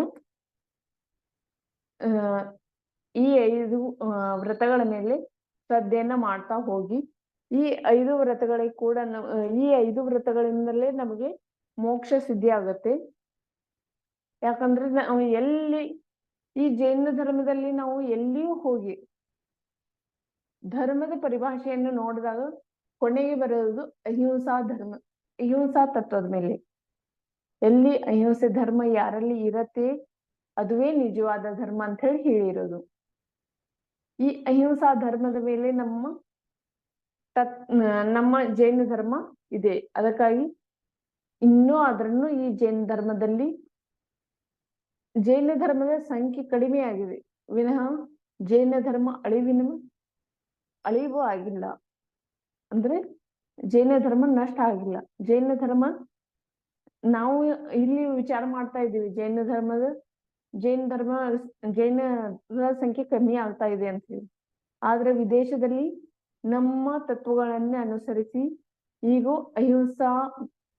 ಅಹಿಂಸೆಯ ಮೇಲೆ ಅವರು ಬಹಳ ಅಂದ್ರೆ ಶಾಕಾಹಾರಿಯ ಮೇಲೆ ಬಹಳ ರಿಸರ್ಚ್ ಅನ್ನ ಮಾಡಿ ಶಾಕಾಹಾರಿ ಆಗ್ಲಿಕ್ಕೆ ಪ್ರಯತ್ನ ಪಡ್ತಾ ಇದ್ದಾರೆ. ನಾವೇನ್ ಮಾಡ್ತಾ ಇದ್ದೇವೆ, ಶಾಕಾಹಾರಿ ಬಿಟ್ಟು ಆ ಕಡೆದಿಂದ ಬಂದಂತ ಪದಾರ್ಥಗಳ ಮೇಲೆ ಹೆಚ್ಚು ಒತ್ತು ಕೊಟ್ಟು ನಾವು ಮಾಂಸಾಹಾರಿಗಳಾಗ್ತಾ ಇದ್ದೀವಿ. ಅದನ್ನ ನೋಡ್ಕೊಳ್ಳಿ, ಎಷ್ಟೊಂದು ನಾವು ಶಾಕಾಹಾರಿ ಆಗಲು ಸಾಧ್ಯವಿದೆ ಅಷ್ಟು ಶಾಕಾಹಾರಿ ಆಗಿ ಜೈನ ಧರ್ಮವನ್ನು ಉಳಿಸಲು ಪ್ರಯತ್ನ ಪಡಿ. ನಾವು ಎಲ್ಲರೂ ಕೂಡಿ ಪ್ರಯತ್ನ ಪಡೋಣ. ಆಮೇಲೆ ಮುಂದೆ ನಾವು ಶ್ರಾವಕರ 6 ಅವಶ್ಯಕ ಕ್ರಿಯೆಗಳನ್ನು ನೋಡೋಣ. 6 ಅವಶ್ಯಕ ಕ್ರಿಯೆಗಳು ಯಾವ್ಯಾವು? ದೇವ ಪೂಜಾ, ಗುರುಪಾಸ್ತಿ, ಸ್ವಾಧ್ಯಾಯ, ಸಂಯಮ, ತಪಃ, ದಾನಂ ಚೇತಿ, ಗೃಹಸ್ಥಾನಿ, ಷಟ್ಕರ್ಮಾಣಿ ದಿನೇ ದಿನೇ. ನೀವು ತತ್ವಾರ್ಥ ಶ್ಲೋಕವನ್ನೇ ಸೂತ್ರವನ್ನೇ ಹೇಳಿದ್ರಲ್ಲ, ಬೋಧೆ ಅನಿಸ್ತದ. ನಿಮ್ ತತ್ವಾರ್ಥ ಸೂತ್ರನೂ ಆಗಿದೆ ನಿಮ್ಗೆ. ಶ್ರಾವಕರ 6 ಅವಶ್ಯಕ ಕ್ರಿಯೆಗಳು: ದೇವ್ ಪೂಜಾ, ಗುರುಪಾಸ್ತಿ, ಸ್ವಾಧ್ಯಾಯ, ಸಂಯಮ, ತಪ ಮತ್ತು ದಾನ. ಈ 6 ಕ್ರಿಯೆಗಳು ಏನಿದಾವೆಲ್ಲ ಇವು ಇಲ್ಲದ್ರೆ ಶ್ರಾವಕರ 6 ಅವಶ್ಯಕ ಕ್ರಿಯೆಗಳು. ಈ ಶ್ರಾವಕರ 6 ಅವಶ್ಯಕ ಕ್ರಿಯೆಗಳನ್ನು ನಾವು ದಿನಾಲು ಮಾಡ್ಬೇಕಾ ಅಥವಾ ಯಾವ್ದಾದ್ರು ಒಂದು ದಿನ ಮಾಡಿದ್ರೆ ನಡೆಯತ್ತಾ? ದಿನ ಮಾಡ್ಬೇಕು. ಪ್ರತಿದಿನ ಮಾಡ್ಬೇಕು. ಪ್ರತಿದಿನನೂ ಮಾಡ್ಬೇಕು. ಪ್ರತಿದಿನಾಲು ಮಾಡ್ಬೇಕು. ನೀವು ದೇವ ಪೂಜೆ ಮಾಡ್ಲಿಕ್ಕೆ ಹೋಗ್ತೀರಾ? ಬಸ್ತಿ ಹೋಗ್ತೀವಿ. ಹಾ, ಹ್ಮ್. ಯಾವ ರೀತಿ ಹೋಗ್ತೀರಾ? ಬೆಳಿಗ್ಗೆ ಸ್ನಾನ ಮಾಡಿ ಹ್ಮ್. ಮಡಿ ಬಟ್ಟೆ ಹಾಕೊಂಡು ಶುದ್ಧ ಅಷ್ಟಕ್ಕೆಲ್ಲ ತಗೊಂಡು ಹೋಗ್ತೀವಿ. ಅಷ್ಟದ್ರವ್ಯಗಳು ಯಾವುವು? ಜಲ, ಗಂಧ, ಅಕ್ಷತ, ಪುಷ್ಪ, ಚರು, ದೀಪ, ಧೂಪ, ಫಲ. ಇವೆಲ್ಲ ತೆಗೆದುಕೊಂಡು ಹೋಗ್ತೀರಾ. ಹಾ. ಹಾ. ಈ ಅಷ್ಟು ದ್ರವ್ಯಗಳ ಜೊತೆ ಇಲ್ಲಾದ್ರೆ ನಾವು ಸ್ನಾನ ಮಾಡಿ ಮಡಿ ಬಟ್ಟೆಯನ್ನು ಧರಿಸಿ ಅಷ್ಟ ದ್ರವ್ಯಗಳ ಜೊತೆ ಇಲ್ಲಾದ್ರೆ ಮಂದಿರಕ್ಕೆ ಹೋಗೋದು, ಇದು ದೇವ ಪೂಜೆ ಆಗಿದೆ. ಹಾ. ಆಮೇಲೆ ಗುರುಪಾಸ್ತಿ ಏನು? ಗುರುಪಾಸ್ತಿ ಅಂದ್ರೇನು? ಮುನಿಗಳ ಸೇವೆ ಮಾಡೋದು, ಹಾ. ಶುಶ್ರೂಷೆ ಮಾಡೋದು, ಆಹಾರ ಕೊಡೋದು, ಹಾ. ಅವ್ರ ಕಮಂಡಲ ಪಿಂಚಿ ಶಾಸ್ತ್ರಾದಿ ಉಪಕರಣಗಳ ನೀಡೋದು, ಹಾ. ಶಾಸ್ತ್ರ ದಾನ ಮಾಡೋದು, ವಸ್ತ್ರ ಹಾ. ಕೊಡೋದು, ಹಾ. ಆರೈಕೆಯರಿಗೆ ಕ್ಷುಲ್ಲಕರಿಗೆ ಹಾ. ವಸ್ತ್ರ ಕೊಡೋದು. ಹಾ. ಇದು ಗುರುಪಾಸ್ತಿ ನಾವು ಮಾಡುವಾಗ ಗುರುಗಳನ್ನ ಸೇವೆಯನ್ನು ಮಾಡಬೇಕು. ಅದರ ಜೊತೆ ಅವ್ರಿಗೆ ಯಾವ ರೀತಿಯಾದ ಉಪಕರಣವನ್ನ ನಾವು ನೀಡಬೇಕು, ಆ ರೀತಿ ಉಪಕರಣವನ್ನ ನೀಡಬೇಕು. ಈಗ ಮುನಿಗಳಿಗಂತೂ ಏನ್ ಹತ್ತೋದಿಲ್ಲ, ಶಾಸ್ತ್ರ, ಕಮಂಡಲು ಮತ್ತು ಪೀಚಿ ಈ ಮೂರಿದ್ರೆ ಸಾಕು. ಇದರ ಹೊರತಾಗಿ ನಾವು ಗುರುಗಳಿಗೆ ಅಂದ್ರೆ ನಿರ್ಗ್ರಂಥ ಮುನಿಗಳಿಗೆ ಇದನ್ನ ಬಿಟ್ಟು ಬೇರೆ ಯಾವುದು ಪರಿಗ್ರಹವನ್ನು ಅವರಿಗೆ ಕೊಡಬಾರ್ದು. ಯಾಕಂದ್ರೆ ಅವರು ಪರಿಗ್ರಹದಿಂದ ರಹಿತರಾಗಿರ್ತಾರೆ. ಅದಕ್ಕಾಗಿ ಈ ಮೂರನ್ನ ಬಿಟ್ಟು ನಾವು ಯಾವುದೇ ಪರಿಗ್ರಹವನ್ನ ಅವ್ರ ಹತ್ರ ಕೊಡಬಾರ್ದು. ಇದು ಗುರುಪಾಸ್ತಿ ಆಗಿದೆ. ಅವರ ಸೇವೆನೂ ಮಾಡ್ಬೇಕು. ಅವರು ಎಲ್ಲಿಯಾದ್ರೂ ಚ್ಯುತ ಆಗ್ತಾ ಇದ್ರೆ ಅವರನ್ನ ನಾವು ಸ್ಥಿತಿಕರನು ಕೂಡ, ನಮ್ಮಿಂದ ಸ್ಥಿತಿಕರಣ ಆಗೋದಿಲ್ಲ, ಆದ್ರೆ ಅವ್ರ ಗುರುಗಳ ಹತ್ರ ಹೋಗಿ ಸ್ಥಿತಿಕರಣ ಅವರನ್ನ ಮಾಡಿಸ್ಬೋದು. ಇವು ಶ್ರಾವಕರ ಕರ್ತವ್ಯನೂ ಕೂಡ ಆಗುತ್ತೆ. ಹಾಗಾಗಿ ನಮ್ಮಿಂದ ಎಷ್ಟಾಗುತ್ತೆ ಅಲ್ಲ ಅಷ್ಟು ಗುರುಗಳಿಗೆ ನಾವು ಸೇವೆ ಮಾಡ್ಬೇಕು, ದಾನ ಮಾಡ್ಬೇಕು. ದಾನ ಮಾಡ್ಬೇಕಾದ್ರೆ ಯಾವ್ಯಾವ ದಾನ ಮಾಡ್ಬೋದು? ಆಹಾರ ದಾನ, ಔಷಧಿ ದಾನ, ಔಷಧ ದಾನ ಮತ್ತು ಆವಾಸ ದಾನ, ಇವನ್ನ ಮಾತ್ರ ಮಾಡ್ಬೋದು. ಆವಾಸ ದಾನ ಅದು ಯಾವಾಗ ಮುನಿಗಳು ಒಂದು ಊರಿಂದ ಮತ್ತೊಂದು ಊರಿಗೆ ವಿಹಾರ ಮಾಡ್ತಿರ್ತಾರೆ, ಅವಾಗಿಲ್ಲಾದ್ರೆ ನಾವು ಅವರಿಗೆ ತಂಗ್ಲಿಕ್ಕೆ ಸ್ಥಾನವನ್ನ ಕೊಡ್ತೀವಿ. ಇದು ಆವಾಸ ದಾನ ಆಗತ್ತೆ. ಆಮೇಲೆ ಪೂಜೆಯಲ್ಲಿ ಪೂಜೆಯ 6 ಅಂಗಗಳಿವೆ. ಅವು ಯಾವುದು? ಸ್ಥಾಪನೆ, ಪೂಜನ, ವಿಸರ್ಜನೆ. ಸಾರಿ, ಕೇಳಿ ಬರ್ಲಿಲ್ಲ.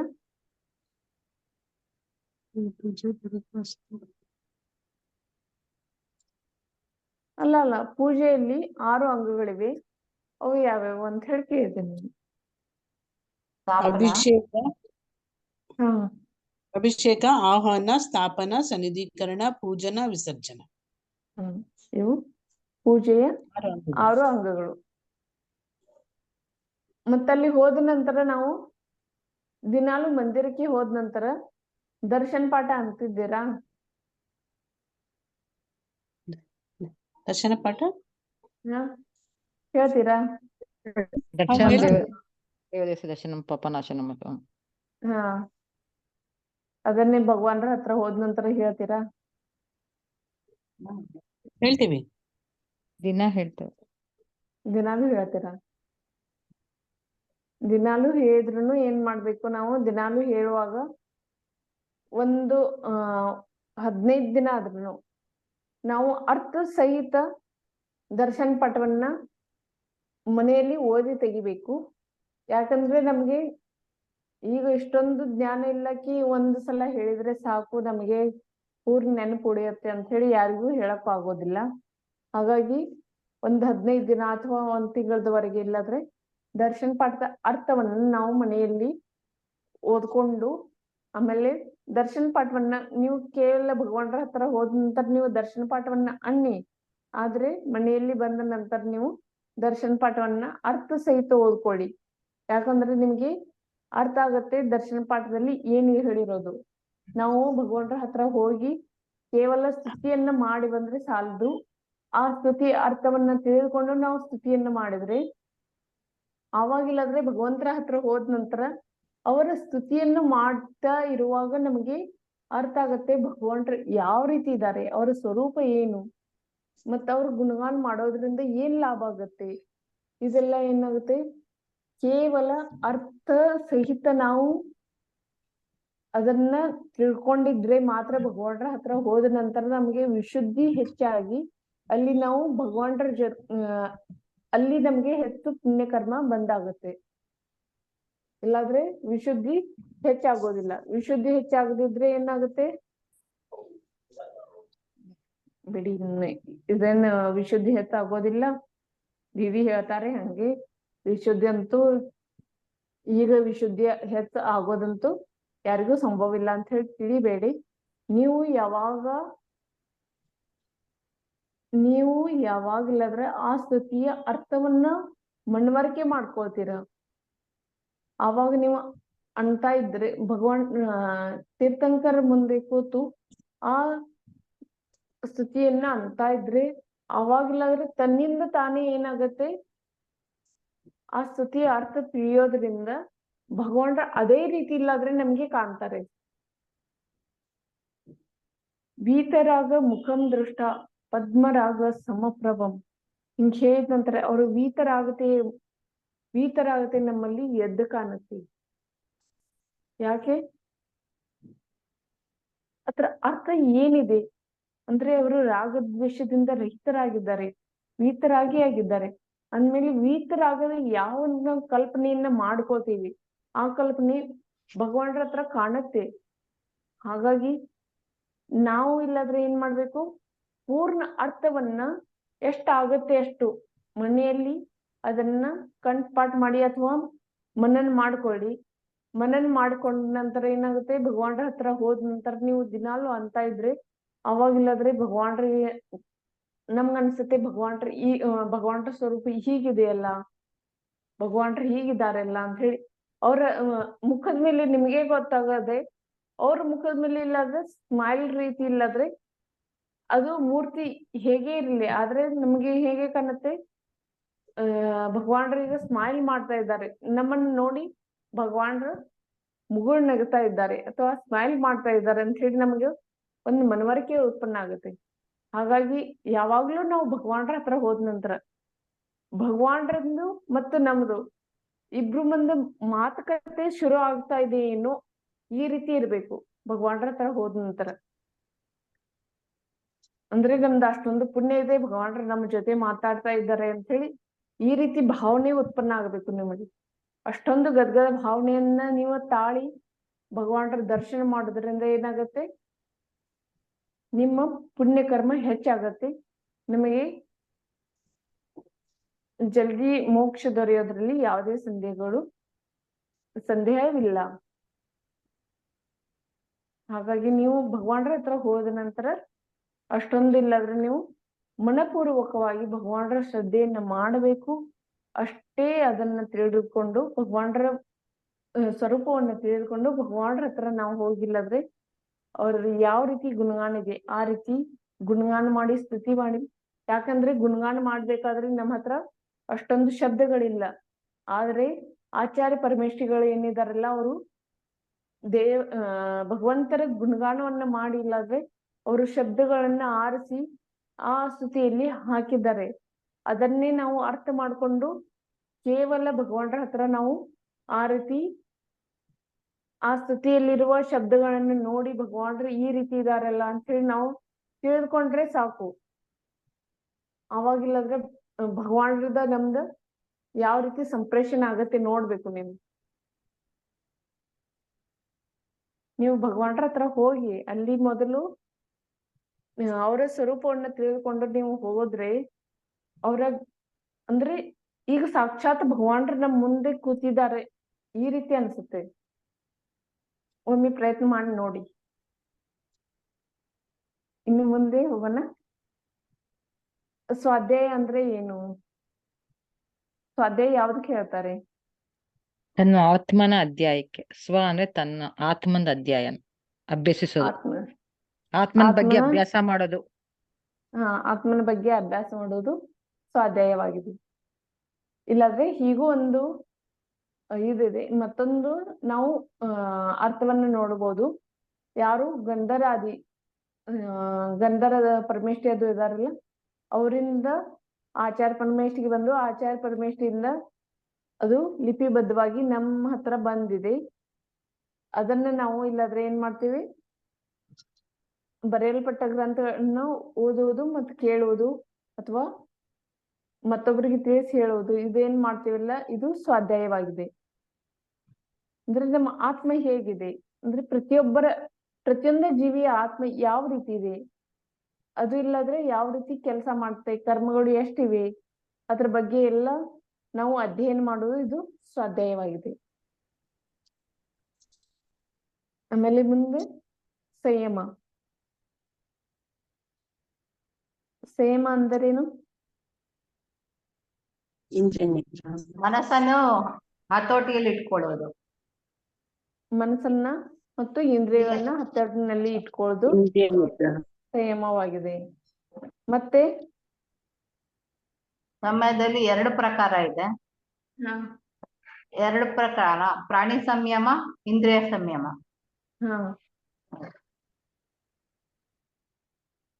ಇಂದ್ರಿಯ ಸಂಯಮ ಅಂದ್ರೇನು? ಮನಸ್ಸನ್ನು ಹತೋಟಿಯಲ್ಲಿ ಇಡುವುದು. ನಮ್ಮ 5 ಇಂದ್ರಿಯಗಳನ್ನು, ನಮ್ಮ ಮನಸ್ಸನ್ನು ಹತೋಟಿಯಲ್ಲಿ ಇಟ್ಕೊಳ್ಳೋದು. ಇವನ್ನ ಹತೋಟಿನಲ್ಲಿ ಇಟ್ಕೋದು ಇದು ಇಂದ್ರಿಯ ಸಂಯಮ. ಪ್ರಾಣಿ ಸಂಯಮ ಅಂತ ಹೇಳಿ ಯಾವ್ದಕ್ಕೆ ಹೇಳಿದ್ರು? ಸ್ಥಾವರ ಜೀವಿಗಳ ಘಾತ ಆಗದಿದ್ದಂಗೆ ನೋಡ್ಕೊಳ್ಳೋದು. ಸ್ಥಾವರ ಅಷ್ಟನ್ನ ಅಥವಾ ಮತ್ತ ಬೇರೆ ಯಾವ್ದಾದ್ರು? ಷಟ್ಕಾಯ ಜೀವಿಗಳು. ಷಟ್ಕಾಯಿಕ ಜೀವಿಗಳು ಪೃಥ್ವಿಕಾಯಿಕ, ಜಲಕಾಯಿಕ, ಅಗ್ನಿಕಾಯಿಕ, ವಾಯುಕಾಯಿಕ, ವನಸ್ಪತಿ ಕಾಯಿಕ. ಮತ್ತೆ 5 ಆದ್ವಲ್ಲ? ತ್ರಸಕಾಯಿಕ, ಪೃಥ್ವಿಕಾಯಿಕ, ಜಲಕಾಯಿಕ, ಅಗ್ನಿಕಾಯಿಕ, ವಾಯುಕಾಯಿಕ, ವನಸ್ಪತಿ ಕಾಯಿಕ. ವನಸ್ಪತಿ ಕಾಯಿಕ ಇವು ಪಂಚಸ್ಥಾವರಗಳದು. ಆಮೇಲೆ ತ್ರಸ್ಕಾಯಿಕ ಇದು ಏನು? ಷಟ್ಕಾಯಿಕ ಜೀವಿಗಳದು. ಇದ್ರಲ್ಲಿ ಕೇವಲ ನಿಮ್ದು ಈ ಸೆಕೆಂಡ್ ಪಾರ್ಟ್ ಮಾತ್ರ ರಿವಿಷನ್ ಆಗ್ತಾ ಇಲ್ಲ, ಇದ್ರೂ ರಿವಿಷನ್ ಆಗ್ತಿರ್ಬೋದು. ಫಸ್ಟ್ ಪಾರ್ಟ್ ದಲ್ಲಿ ಇವೆಲ್ಲ ಕೂಡ ಇದ್ದಿರ್ಬೋದು. ಇದು ಅಲ್ಲ, ಇಂದ್ರಿಯಗಳು ಇದ್ದು, ಆಮೇಲೆ ಷಟ್ಕಾಯಿಕ ಜೀವಿಗಳ ಬಗ್ಗೆನೂ ಇತ್ತನ್ಸುತ್ತೆ. ಇತ್ತಲ್ಲ? ಇಂದ್ರಿಯಗಳ ಬಗ್ಗೆ ಇತ್ತು. ಇಂದ್ರಿಯಗಳ ಮಧ್ಯೆ ಇಲ್ಲದ್ರೆ ಈ ಪಂಚ ಇಂದ್ರಿಯಗಳು ಬಂದು. ಪಂಚ ಇಂದ್ರಿಯಗಳು ಯಾವ್ಯಾವ? ಸ್ಪರ್ಶನೇಂದ್ರಿಯ, ರಸನೇಂದ್ರಿಯ, ಘ್ರಾಣೇಂದ್ರಿಯ, ಚಕ್ಷುಂದ್ರಿಯ, ಶ್ರೋತ್ರೇಂದ್ರಿಯ. ಶ್ರೋತ್ರೇಂದ್ರಿಯನು ಅನ್ಬೋದು, ಕರ್ಣೇಂದ್ರಿಯನು ಅನ್ಬೋದು. ಅದ್ರಲ್ಲಿ ಸ್ಪರ್ಶನೇಂದ್ರಿಯ ಅಂದ್ರೆ ಚರ್ಮ. ಸ್ಪರ್ಶನೇಂದ್ರಿಯ ಅಂದ್ರೆ ಚರ್ಮ. ಚರ್ಮ. ರಸನೇಂದ್ರಿಯ ನಾಲಿಗೆ. ರಸನೇಂದ್ರಿಯ ಅಂದ್ರೆ ನಾಲ್ಗಿನ. ಕನ್ಫರ್ಮ್ ಇದೆಯಾ? ಇಲ್ಲ ರಸನೇಂದ್ರಿಯ ಅಂದ್ರೆ ಸ್ವಾದ ನೋಡೋದು.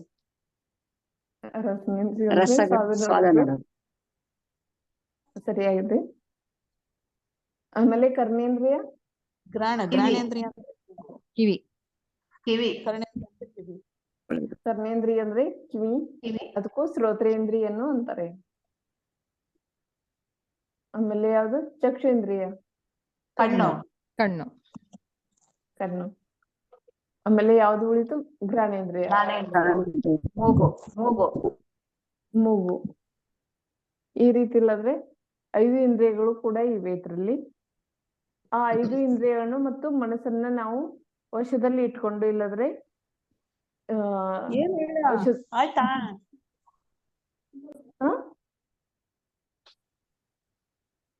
ಸಾರಿ ನಾನು ಮನಸ್ಸು ಮತ್ತು ಇಂದ್ರಿಯಗಳನ್ನ ತನ್ನ ವಶದಲ್ಲಿ ಇಟ್ಕೊಳ್ಳೋದು. ಈ 5 ಇಂದ್ರಿಯಗಳು ಮತ್ತು ಮನಸ್ಸನ್ನ ವಶದಲ್ಲಿ ಇಟ್ಕೊಳ್ಳೋದು ಇದು ಸಂಯಮವಾಗಿದೆ. ಸಂಯಮದಲ್ಲಿ 2 ವಿಧ, ಒಂದು ಇಂದ್ರಿಯ ಸಂಯಮ, ಇನ್ನೊಂದು ಪ್ರಾಣಿ ಸಂಯಮ. ಇಂದ್ರಿಯ ಸಂಯಮ ಅಂದ್ರೆ ಮನಸ್ಸು ಮತ್ತು ಇಂದ್ರಿಯವನ್ನ ತನ್ನ ವಶದಲ್ಲಿ ಇಟ್ಕೊಳ್ಳೋದು, ಇದು ಇಂದ್ರಿಯ ಸಂಯಮ ಆಗಿದೆ. ಅದೇ ರೀತಿ ಇಲ್ಲದ್ರೆ ಪ್ರಾಣಿ ಸಂಯಮ ಅಂದ್ರೆ ತ್ರಸ್ಕಾಯಿಕ ಜೀವಗಳ ಮೇಲೆ ನಾವು ಜೀವಿ ಘಾತ ಆಗದಂಗೆ ನಾವು ನೋಡಿಕೊಳ್ಳೋದು, ಇದು ಪ್ರಾಣಿ ಸಂಯಮವಾಗಿದೆ. ಆಮೇಲೆ ಮುಂದೆ ನಾವು ದಾನದ ಬಗ್ಗೆ ನೋಡಿ ಆಮೇಲೆ ತಪಕ್ಕೆ ಬರೋಣ. ದಾನ ಎಂದರೇನು?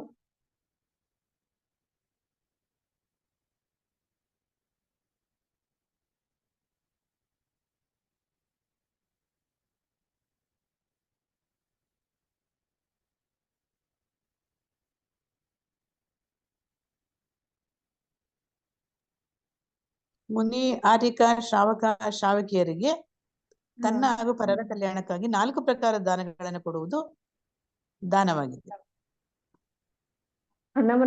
ಅವರಿಗಾಗಿ ಹಣವನ್ನ ವ್ಯಯ ಮಾಡುವುದು, ಇದು ದಾನದ ದಾನ. ಕೋಟಿಯಲ್ಲಿ ಬರುತ್ತೆ. ಮುನಿ, ಶ್ರಾವಕ, ಶ್ರಾವಿಕೆ ಮತ್ತು ಆರೈಕೆ ಇವರ 4ನ್ನ ಚತುರ್ವಿಧ ಸಂಘ ಅಂದ್ರೆ ಸಾಕು. ಚತುರ್ವಿಧ ಸಂಘದಲ್ಲಿ ಮುನಿ, ಆರಿಕ, ಶ್ರಾವಕ ಇವ್ರು 4 ಜನ ಬರ್ತಾರೆ. ಈ ಚತುರ್ವಿಧ ಸಂಘಗಳಿಗೆ 4 ಪ್ರಕಾರದ ದಾನಗಳನ್ನ ನೀಡುವುದು, ಇದು ದಾನ ಅಂತ ಹೇಳಿ ಅಂತಾರೆ. ಇದಕ್ಕೆ ಆ 4 ಪ್ರಕಾರದ ದಾನಗಳು ಯಾವುವು?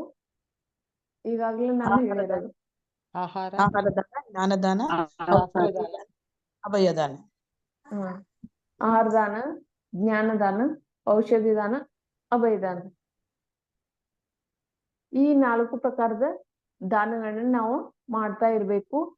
ಇದನ್ನ ಮಾಡೋದ್ರಿಂದ ಏನಾಗತ್ತೆ, ನೀವು ಬ್ಯಾಂಕ್ದಲ್ಲಿ ಡಿಪಾಸಿಟ್ ಇಡ್ತೀರಲ್ಲ, ಡಿಪಾಸಿಟ್ ಇಟ್ಟ ನಂತರ ನಿಮ್ಗೆ ಏನಾಗುತ್ತೆ, ಅದರಿಂದ ಬಡ್ಡಿ ಬರ್ಲಿಕ್ಕೆ ಶುರು ಆಗುತ್ತೆ. ಅದೇ ರೀತಿ ಇಲ್ಲಾದ್ರೆ ಈ ದಾನಗಳನ್ನ ಮಾಡೋದಂದ್ರೆ ನೀವು ಮುಂದಿನ ಭವದಲ್ಲಿ ಹೋದ ನಂತರ ನಿಮಗೆ ಆ ಈ ದಾನದ ಫಲವು ನಿಮಗೆ ದೊರೆಯುತ್ತೆ. ಅದಕ್ಕಾಗಿ ನೀವು ಏನ್ ಮಾಡ್ಬೇಕು, ಈ ದಾನವನ್ನ ಮಾಡ್ತಾ ಇರ್ಬೇಕು. ದಾನ ಮಾಡೋದಂದ್ರೆ ಇದು ಫಿಕ್ಸ್ ಡಿಪಾಸಿಟ್ ಇಟ್ಟಂಗೆ. ಫಿಕ್ಸ್ ಡಿಪಾಸಿಟ್ ಇಟ್ಟ ನಂತರ ಏನಾಗತ್ತೆ, ಅದಿಲ್ಲಾದ್ರೆ ನಮಗೆ ಒಮ್ಮೆಲೆ ಯಾವಾಗ ಸಿಗತ್ತದಿಲ್ಲ, ಅವಾಗ ಏನಾಗತ್ತೆ, ಈಗ ನಾವು ಎಷ್ಟು ದಾನವನ್ನ ಮಾಡಿರ್ತೇವೆ ಅದ್ರ ಡಬಲ್ ದಾನ ಅಲ್ಲಿ ಡಬಲ್ ಸುಖ ನಮಗೆ ಸಿಗತ್ತೆ. ಯಾವಾಗ ನಮಗೆ ಪುಣ್ಯಕರ್ಮದ ಉದಯ ಬಂದಿರ್ಬೇಕು. ಪುಣ್ಯಕರ್ಮದ ಉದಯ ಯಾವಾಗ ಬರೋದು? ದಾನವನ್ನ ಮಾಡಿದಾಗ ನಮಗೆ ಪುಣ್ಯ ಸಂಪಾದನೆ ಆಗುತ್ತೆ. ಆ ಪುಣ್ಯದ ಸಂಪಾದನೆ ಇಲ್ಲಾದ್ರೆ ನಮಗೆ ಯಾವಾಗ ಕೊಡತ್ತೆ ಅದು? ಪುಣ್ಯದ ಸಂಪಾದನೆ ನಮಗೂ ಯಾವಾಗ ಉಪಯೋಗಕ್ಕೆ ಬರುತ್ತೆ ಅಂದ್ರೆ ಈ ಭವದಲ್ಲಿನೂ ಬರ್ಬೋದು, ಅಥವಾ ಮುಂದಿನ ಭವದಲ್ಲಿಯೂ ಕೂಡ ಆ ಪುಣ್ಯ ನಮ್ ಜೊತೆ ಇರುತ್ತೆ. ಪಾಪ ಪುಣ್ಯ ಇವು ಎರಡೇ ನಮ್ ಜೊತೆ ಬರೋದು. ಪಾಪ ಕರ್ಮ ಮತ್ತು ಪುಣ್ಯ ಕರ್ಮ ಇವೆರಡೇ ನಮ್ಮ ಜೊತೆ ಬರ್ತವೆ, ಬೇರೆ ಯಾರು ನಮ್ ಜೊತೆ ಬರೋದಿಲ್ಲ. ಹಾಗಾಗಿ ನಮ್ಗೆ ಎಷ್ಟಾಗುತ್ತೆ ಅಲ್ಲ ಅಷ್ಟು ನಾವು ದಾನವನ್ನ ಮಾಡ್ಬೇಕು, ಪುಣ್ಯವನ್ನ ಸಂಪಾದನೆ ಮಾಡ್ಕೋಬೇಕು.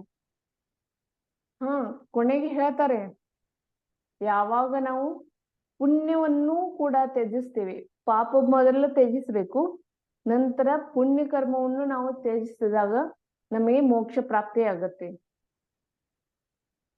ಆದ್ರೆ ಮೊದಲು ಪಾಪ ಕರ್ಮವನ್ನ ಈಗ ತ್ಯಜಿಸ್ಬೇಕಾಗತ್ತೆ. ಅದಕ್ಕಾಗಿ ಈಗ ಪಾಪ ಕರ್ಮವನ್ನ ತ್ಯಜಿಸಿದ ನಂತರ ನಮಗೆ ಪುಣ್ಯ ಕರ್ಮ ಸಿಕ್ಕೇ ಸಿಗತ್ತೆ. ಪುಣ್ಯ ಕರ್ಮ ಸಿಕ್ಕದ ನಂತರ ನಾವು ಅದನ್ನ ಉಪಯೋಗಿಸ್ಕೊಂಡಿಲ್ಲಾದ್ರೆ ಮುಂದೆ ನಾವು ಮುನಿ ಆದ ನಂತರ ನಾವೇನಾಗ್ತೀವಿ, ಮುಂದೆ ಈ ಸ್ತ್ರೀ ಪರ್ಯಾಯವನ್ನು ಛೇದ ಮಾಡಿ ಮುನಿ ಪರ್ಯಾಯದಲ್ಲಿ ಹೋಗಿ ಮುನಿ ಆದ್ರೆ ಮುಂದಿನ ಪರ್ಯಾಯದಲ್ಲಿ ಪುರುಷ ಪರ್ಯಾಯದಲ್ಲಿ ಹೋಗಿ ಜನ್ಮ ತಾಳಿ ಆಮೇಲೆ ಮುನಿ ಪದವನ್ನ ಧಾರಣ ಮಾಡಿ ನಾವು ಮೋಕ್ಷಕ್ಕೆ ಹೋಗ್ಲಿಕ್ಕೆ ಸಾಧ್ಯವಾಗತ್ತೆ. ಎಷ್ಟು ಹೆಚ್ಚು ನಮ್ ಕಡೆಯಿಂದ ದಾನ ಆಗತ್ತೆ ಅಲ್ಲ ಅಷ್ಟು ದಾನವನ್ನ ನಾವು ಮಾಡ್ತಾ ಇರ್ಬೇಕು. ಆದ್ರೆ ದಾನ ಮಾಡ್ಬೇಕಾದ್ರೆ ಒಂದ್ ನೆನಪಿನಲ್ಲಿ ಇಟ್ಕೊಳ್ಬೇಕು, ದಾನ ಮಾಡಬೇಕಾದ್ರೆ ಯಾವುದೇ ವಿಕಲ್ಪಗಳು ಮನಸ್ಸಿನಲ್ಲಿ ಇರಬಾರ್ದು, ಸಂಕಲ್ಪ ವಿಕಲ್ಪಗಳು ಇರಬಾರ್ದು. ಮತ್ತು ನಾವು ದಾನ ಮಾಡ್ಬೇಕಂತ ಹೇಳಿ ಬ್ಯಾಂಕ್ನಿಂದ ಲೋನ್ ತೆಗೆದು ದಾನ ಮಾಡಬಾರ್ದು. ಇಲ್ಲಾದ್ರೆ ಏನಾಗತ್ತೆ, ಬ್ಯಾಂಕ್ದಿಂದ ಲೋನ್ ತೆಗೆದು ದಾನ ಮಾಡಿದ್ರೆ ಮುಂದೆ ಅದು ವಿಕಲ್ಪಕ್ಕೆ ಕಾರಣ ಆಗತ್ತೆ. ಅವಾಗಿಲ್ಲಾದ್ರೆ ನಾವು ದಾನ ಮಾಡಿದೀವಿ, ನಾವು ಬ್ಯಾಂಕ್ದಿಂದ ಲೋನ್ ತೆಗೆದು ದಾನ ಮಾಡಿದೀವಲ್ಲ, ಅದಕ್ಕಾಗಿ ಏನಾಗತ್ತೆ, ಅದು ಲೋನ್ ಯಾವಾಗ ನಾವು ಇಂಟ್ರೆಸ್ಟ್ ತುಂಬಬೇಕಾಗತ್ತೆ ಅಲ್ಲ, ಆ ಟೈಮ್ದಲ್ಲಿ ಅನ್ಸತ್ತೆ, ಅಯ್ಯೋ ನಾನು ಯಾಕೆ ದಾನ ಮಾಡಿದೆ ಯಾರಿಗ್ ಗೊತ್ತು ಅಂತೇಳಿ ಈ ರೀತಿ ಭಾವನೆ ಬರಕ್ ಸ್ಟಾರ್ಟ್ ಆಗುತ್ತೆ. ಆವಾಗಿಲ್ಲಾದ್ರೆ ನೀವು ದಾನ ಮಾಡಿದ ನಿಮ್ದು ಎಷ್ಟೊಂದು ಪುಣ್ಯದಿಂದ ನೀವು ದಾನ ಮಾಡಿದ್ರಲ್ಲ, ಎಷ್ಟೊಂದು ಪುಣ್ಯ ಸಂಚಯ ಆಗಿತ್ತು ದಾನ ಮಾಡೋದ್ರಿಂದ, ಆ ಪುಣ್ಯವು ಕೂಡ ಕಡಿಮೆ ಆಗುತ್ತಾ ಹೋಗುತ್ತೆ. ಅದಕ್ಕಾಗಿ ನಿಮ್ ಹಾಸಿಗೆ ಎಷ್ಟಿರುತ್ತೆ ಅಲ್ಲ ಅಷ್ಟೇ ಕಾಲ್ ಚಾಚಿ, ಅಷ್ಟೇ ದಾನವನ್ನು ಮಾಡಲಿಕ್ಕೆ ಪ್ರಾರಂಭ ಮಾಡಿ. ಆಮೇಲೆ ಮುಂದೆ ತಪದ ಬಗ್ಗೆ ತಿಳಿದುಕೊಳ್ಳೋಣ. ತಪ ಅಂದ್ರೆ ಏನು? ತಮ್ಮ ಇಚ್ಛೆಗಳನ್ನ ವಿರೋಧಿಸುವುದೇ ತಪ. ತಮ್ಮ ಇಚ್ಛೆಗಳನ್ನು ವಿರೋಧಿಸುವುದು ವಿರೋಧಿಸುವುದೇ ತಪ. ತಪ ಇಲ್ಲಿ. ಇದರಲ್ಲಿ ಎಷ್ಟು ಭೇದಗಳು? 12 ಭೇದಗಳು. ಅಂತರಂಗದ 6, ಬಹಿರಂಗದ 6. ಅಂತರಂಗದ 6, ಬಹಿರಂಗದ ಹಾ. 6. ಬಹಿರಂಗದ 6 ತಪಗಳು ಯಾವುವು? ಅನಶನ, ಅವಮಾಧುರ್ಯ, ವೃತ್ತಿ ಪರಿಸಂಖ್ಯಾನ, ರಸಪರಿತ್ಯಾಗ, ಕಾಯಕ್ಲೇಶ, ವಿವಿಕ್ತ ಶಯ್ಯಾಸನ. ಆಮೇಲೆ ಅಂತರಂಗದ ತಪಗಳು? ಪ್ರಾಯಶ್ಚಿತ್ತ, ವಿನಯ, ವೈಯಾವೃತ್ಯ, ಸ್ವಾಧ್ಯಾಯ, ಧ್ಯಾನ, ವಿತ್ಸರ್ಗ. ಇವು ಅಂತರಂಗ ಮತ್ತು ಬಹಿರಂಗ ಬಹಿರಂಗ ತಪಗಳು. ಇಲ್ಲಿಯವರೆಗೆ ನಾವು ಮಿಥ್ಯಾತ್ವ ಮತ್ತು ಶ್ರಾವಕರ 6 ಅವಶ್ಯಕ ಕ್ರಿಯೆಗಳನ್ನ ನೋಡಿದ್ವು. ಆಮೇಲೆ ಮತ್ತೆ 2-3 ದಿನದ ನಂತರ ನಾವು ಮತ್ತೆ 1-2 ಅಧ್ಯಾಯವನ್ನ ರಿವಿಷನ್ ಮಾಡ್ಕೊಳ್ಳೋಣ. ನಡೆಯತ್ತಾ ಎಲ್ಲರಿಗೂ? ಆಯ್ತಾಯ್ತು. ನಿನ್ನೆ ಕ್ಲಾಸ್ ಇತ್ತಾ ದೀದಿ? ಟೈಮ್ ಕೊಟ್ಟ. ನಿನ್ನೆ ಕ್ಲಾಸ್ ಇತ್ತಾ? ಸಾರಿ, ನಿನ್ನೆ ಕ್ಲಾಸ್ ಇದ್ದಿರ್ಲಿಲ್ಲ. ಕಾರಣ ಇಲ್ಲಿ ನಮ್ಮ ಓಣಿಯಲ್ಲಿ ಒಬ್ರ ಇದು ಮರಣವಾಯ್ತು. ಅದಕ್ಕಾಗಿ ಆಯ್ತು ದೀದಿ. ಕೊಳ್ಳಲಿಕ್ಕಾಗ್ಲಿಲ್ಲ. ಅಂದ್ರೆ ಸೂತಕದ ವಾತಾವರಣ ಯಾವಾಗ ಇರುತ್ತೆ ಆವಾಗ ಸ್ವಾಧ್ಯಾಯ ಮಾಡಬಾರ್ದು ಅಂತ ಹೇಳಿ ಹೇಳಿದ್ದಾರೆ ಆಚಾರ್ಯ ಪರಮೇಶ್ವರರು. ಕನೆಕ್ಟ್ ಆಗ್ಲಿಲ್ಲ ದೀದಿ, ಅದಕ್ಕೆ ನನಗೆ ಕನೆಕ್ಟ್ ಆಗ್ಲಿಲ್ವೇನೋ ಅಂತ ಅನ್ಕೊಂಡೆ. ಇಲ್ಲ ನನ್ನ ಗ್ರೂಪ್ ನಲ್ಲಿ ಇದ್ರ ಮೆಸೇಜ್ ಹಾಕಿದ್ದೆ ಅಲ್ಲ. ಇಲ್ಲ ಅಲ್ಲ ದೀದಿ. ಹಾಕಿದ್ದಾರೆ. ನಿನ್ನೆ ಮೆಸೇಜ್ ಹೌದಾ? ಹಾಕಿದ್ದೆ ನಾನು. ಹಾಕಿದ್ದಾರೆ. ಇವತ್ತೇ ನೆನ್ಪಿರ್ಲಿಲ್ಲ. ನಾನು ಕ್ಲಾಸ್ ನಡೆಸ್ತೇನೆ ಅಂತ ಹೇಳಿ ಇವತ್ತು ಮೆಸೇಜ್ ಹಾಕಿರ್ಲಿಲ್ಲ. ಅದಕ್ಕೆ ಮೊದಲು ಸಾರಿ ಕೇಳಿದೆ. ಆದ್ರೆ ನಿನ್ನೆ ಮೆಸೇಜ್ ಹಾಕಿದ್ದೆ ನಾನು ಗ್ರೂಪ್ ನಲ್ಲಿ. ತಾವು ಎಲ್ಲಿಂದ? ಬೆಂಗಳೂರು. ಸಾರಿ ಹೇಳಿಲ್ಲ. ಬೆಂಗಳೂರು. ಬೆಂಗಳೂರು. ಬೆಂಗಳೂರು ಗ್ರೂಪ್ ದಲ್ಲಿ ನಾನು ಬೆಂಗಳೂರು ಗ್ರೂಪ್ ನನ್ನ ಹತ್ರ ಇಲ್ಲ. ಅದನ್ನು ಅದೇ ಇರ್ಲಿಲ್ಲ ದೀದಿ, ಅದಕ್ಕೆ. ಅದೇ ನಾನು ಪರವಾಗಿಲ್ಲ ದೀದಿ. ಮಂಡ್ಯ ಮತ್ತು ಇಲ್ಲಿ ಇದ್ರದ್ದು ಬೆಳಗಾಂದಿದೆ, ಇದ್ರಲ್ಲಿ ಮೈಸೂರದಿದೆ, ಅದ್ರಲ್ಲಿ ನಾನು ಹಾಕಿದ್ದೆ. ಆದ್ರೆ ಬೆಂಗಳೂರು ಗ್ರೂಪ್ ನನ್ನ ಹತ್ರ ಇರದೇ ಇರೋದ್ರಿಂದ ಅದರಲ್ಲಿ ಹಾಕ್ಲಿಕ್ಕೆ ಆಗಿಲ್ಲ. ಆದ್ರೆ ಸಪ್ನಾಜಿ ಹಾಕಿರ್ಬೋದು ಅನ್ಸುತ್ತೆ ನನ್ಗೆ. ಅದಕ್ಕಾಗಿ ನಾನು ಇಲ್ಲ ಹಾಕಿಲ್ಲ ದೀದಿ. ನಾನ್ ಕ್ಲಾಸ್ ಇಲ್ವಾ ಅಂತಾನು ಹಾಕಿದ್ದೆ, ಯಾರು ಆನ್ಸರ್ ಮಾಡ್ಲಿಲ್ಲ.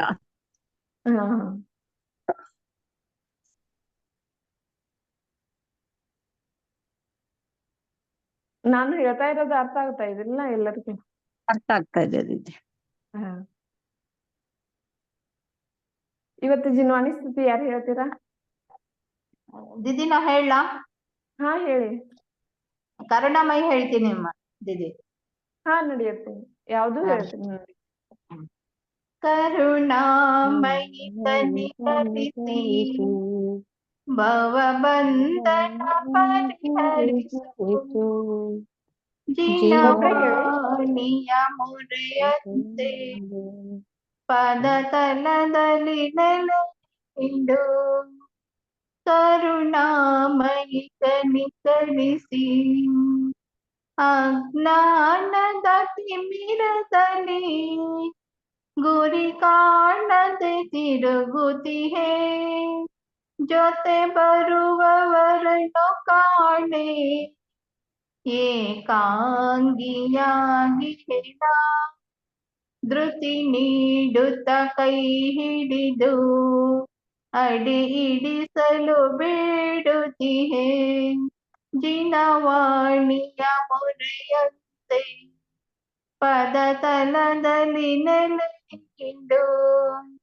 ಕರುಣಾಮಯಿ ಕನಿಕರಿಸಿ ಭವಬಂಧನ ಪರಿಹರಿಸು, ಜಗದಾಟದ ಸಂತೆಯಲ್ಲಿ ಕವಲಾಗಿ ಹದಾರಿಯಲಿ, ಕಳವಳದಲ್ಲಿ ಮುಳುಗಿರುವೆ, ಸರಿದಾರಿಯ ಅರಿಯದೆಲೆ, ಗುರಿ ತೋರಿಸಿ ಕನಿಕರಿಸು, ಮುನ್ನಡೆಸುವ ಕೃಪೆ ತೋರು, ಜಿನವಾಣಿಯ ಮೊರೆಯಂತೆ ಪದ ತಲದಲ್ಲಿ ನೆಲೆಗಿಡು, ಕರುಣಾಮಯಿ ಕನಿಕರಿಸಿ ಭವಬಂಧನ ಪರಿಹರಿಸು, ಅಗಣಿತರನ್ನು ಪೊರೆದಿರುವೆ, ತಾಯೆ ನನ್ನನ್ನು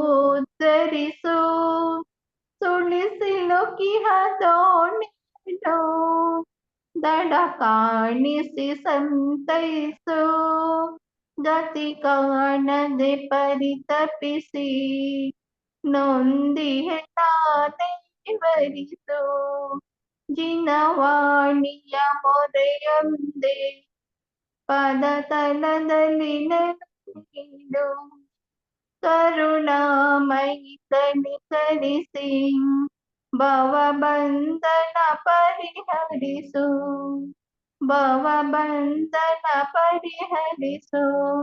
ಜಿನವಾಣಿ ಮಾತಾ ಕಿ ಜೈ. ಜೈ ಹೋ.